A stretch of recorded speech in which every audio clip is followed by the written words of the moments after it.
but the how became a much more answerable question. How did this happen? How did this series of events come to take place? How did this person, who was clearly mentally ill and needed help, didn't get the help, fell through the cracks? How did he put a gun in his hand? And going through these questions led me to a world I knew little about. I was like most people who thought, as long as you associate with good people, hang out in a good area, it's not going to happen to you. I was wrong. I was wrong. And I try to now speak about to make sure other people don't have to come through that horrible understanding the same difficult way.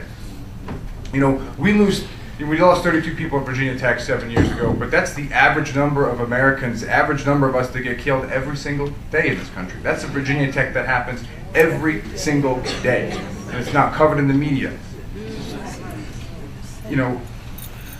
I also thought that we did everything we could to keep guns away from dangerous people, and was shocked to learn that we don't even do a background check. It blew my mind. And I've tried to look at this problem, how can we reduce the number of people shot and killed in this country every single year? And I've come to think of it as this. We have to deal with both the supply of the gun, of the illegal gun, and the demand for it. We have to deal with the demand as in why people pick that up and use it to resolve their problems, or earn money, or earn respect. We need to, and that in my opinion is the longer term, more complex community building exercise that we are all a part of, that all need to be a part of. That deals with employment, more opportunities for employment, more opportunities for education. You can't just tell some people stop shooting people without giving them something else to do fundamentally. And there are wonderful programs like Ceasefire in Chicago, now called Cure Violence, Homeboy Industries in Los Angeles, that takes people that are trying to find a different way to do things and gives them another opportunity and a decent way to do it. But we deal with the supply side of this problem, the accessibility to firearms. And now with Mayors Against Illegal Guns, the coalition of mayors that started from 15 a few years ago in 2006 with Bloomberg and Menino is now about 1,000 mayors with 1.5 million grassroots supporters. We are holding our elected officials accountable and saying we need policies and laws to deal with this easy accessibility. We need to better deal with illegal firearms, because there is no illegal gun manufacturing plant here in New York City, but there are illegal guns here in New York City. So to the questions of before, where did the gun come from? Every illegal gun began its life as a legal gun in this country, and through one way or another, unchecked gun sales, they became illegal guns. So we need to ask these questions and deal with laws like background checks to make sure that these are only going to people who can legally own them. We had a landmark vote for the first time ever, or really in 2 decades, I should say, on a piece of good gun law this last year in the Senate. And despite the headlines saying we lost, we had a majority of U.S. senators vote for background checks. And in most modern democracies, a majority is what you need. We didn't get the filibuster number that they told us we had to get, but we had 55. We had a majority, and both senators from New York were yes votes on that. That was the first vote we had in 20 years. It was progress. Now the background check bill in the House of Representatives has 190 co-sponsors. That's more co-sponsors we've ever had on a piece of good gun law in this country, ever. We only need to get from 190 to 218, right? This is doable. This is very doable. And so, with Mayors Against Illegal Guns, with the grassroots supporters, we're in your city councils, we're in your state capitals, we're in Congress, we're everywhere in between, working with local groups, trying to make this happen. There is no one thing that's going to solve all gun crime. There is no one thing that's going to save every life. But if we can do parts of things, if people have their own lanes, people take care of issues, we can make an impact piece by piece. And this background check is the biggest gun law issue, gun policy issue of our day. And it will be the one that we will succeed on eventually. Once we get people involved and hold our elected leaders accountable to let them know that we give a damn about this, and we want them to as well. So thank you guys for coming. Thank you, Colin. We have, I'd like to recognize Shayna Harris in the audience from New Yorkers Against Gun Violence. Thank you. And our final panelist to present is Brother Salam Ishmael. Can you bring that mic a little closer to you? I think you got it.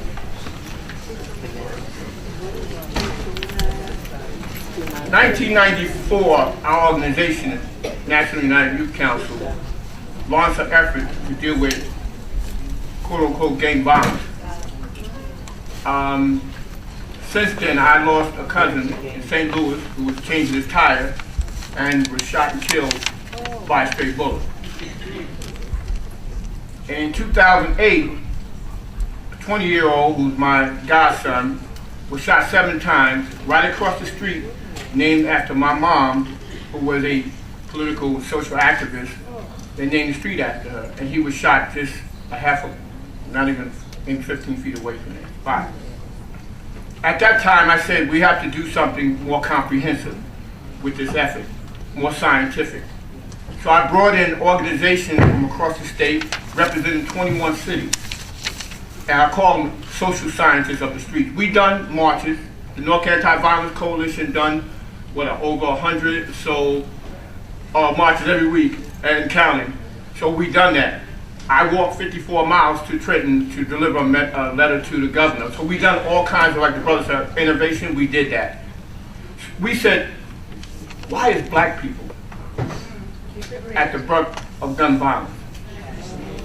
Malcolm once said in Harlem, he said, you know, all the policing is what?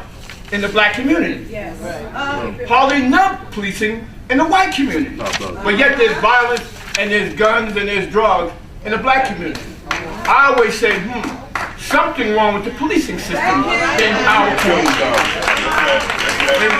I'm going to try to do this fast. So I said, let's do more. So there, the last 10 years they've been appointing me on these little forums. The state police had one, and they talked about gang violence. Okay. And then they had a little, the little points, and they had the little screen, and they said, this is what a gang looked like. And they said 3 or more. I know the story.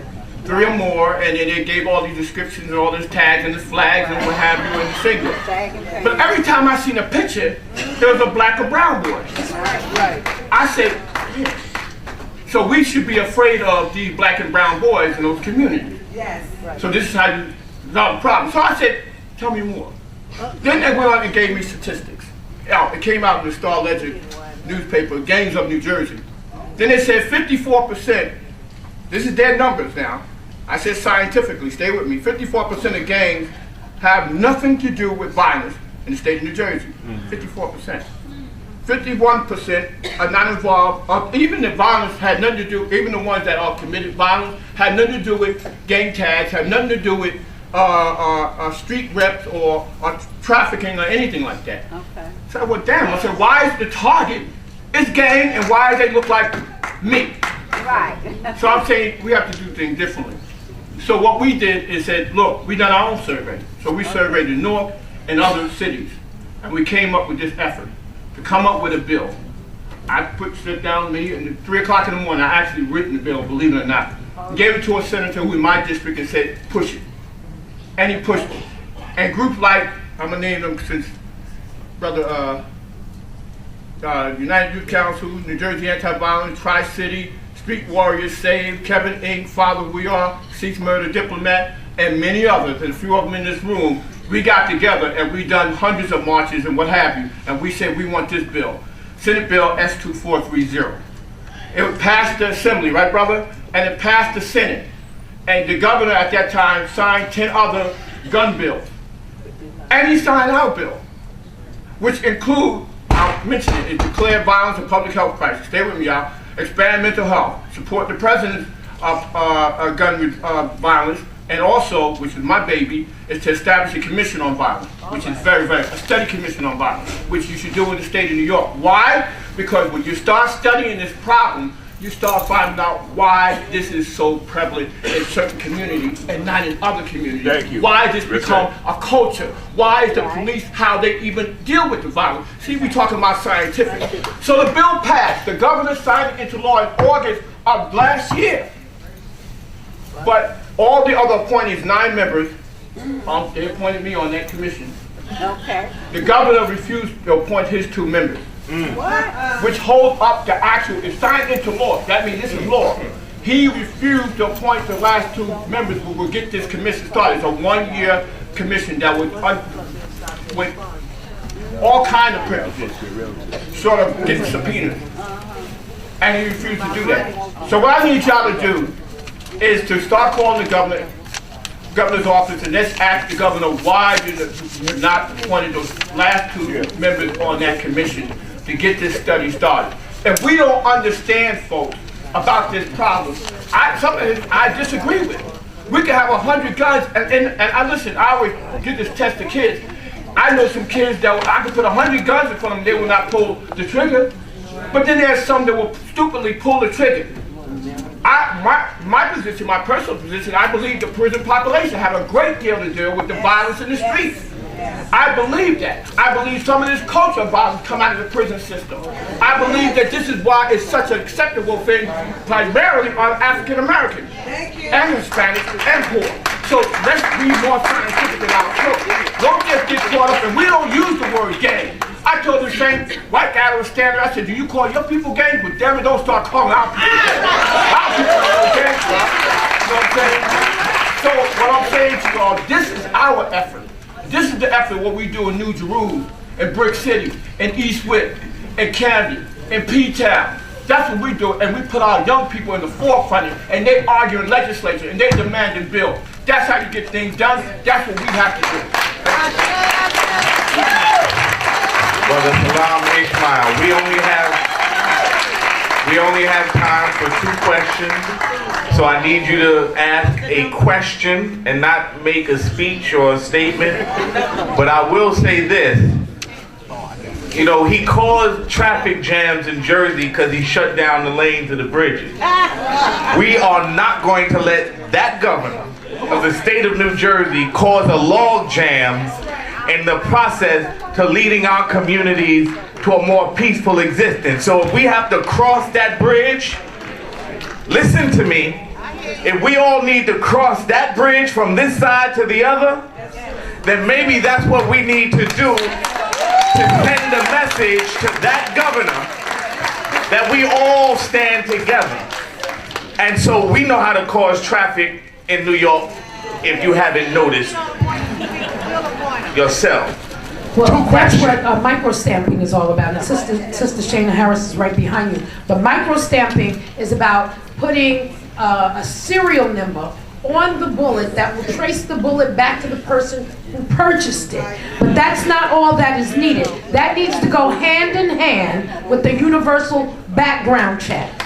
Okay, so we want to make sure that it doesn't stay in assembly, and I guess I better let Shana go ahead and ask her a question, but she can better clarify that than I can.